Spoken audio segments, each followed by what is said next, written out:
Odeyo. Pia. Dormaahene onsaji fu osi ade yaji my bedu a otosumie. Odeyo. Aduana twa ban brani ni nyankompa sechi. Mwanyado. Aduana fu opiesie. Yera ye mauchi nkwa ewisi o.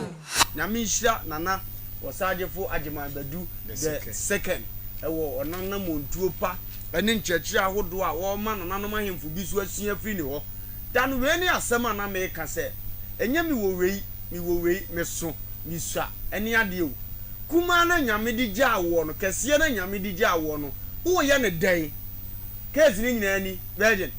ni nyame di gya awo no se swa impact be na wo meki mfaso be na afoforo nya ne so nsiesie be na wo ye bambo be na wo bɔ no ɛda ni duru a ɛno na Kristo be busa ho asɛm wagimi anana ne uni agro ni obia na kurom obetumi ni na di agro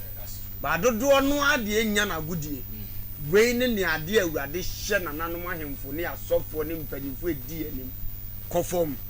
watimi no ma kye omo hawo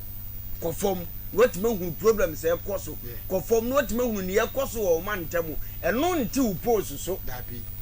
ɛno mo aheni anim nya ha na emu meboa ama mpuntu okoso wa breso na daachi woni ho ne ye bɔ the first abɔ the second na ne ye keka ne ma bi abata ubozi adi twa afoforo mpoa na oba de yihia wadwuma na wo ye no me de ekɔ ne sei dia me kra ne gema na sa na maka cha na onyi so ata ne mfiri so bo de so ata betuma kyekyere wa ma na wate ade so odi oda for ne nkwaso no fa komika ne nkwaso say ni boy prayers ne de ne nkwaso awurade won hia no on tira na hyem no onya ne kase ye hia no kosa awurade mani mfie ne nkɔ nanim that's true na ne ma pa wo wode madom aman no ontimi ntoto ne ma di virgin okay me yada ne pa oh me personally me yada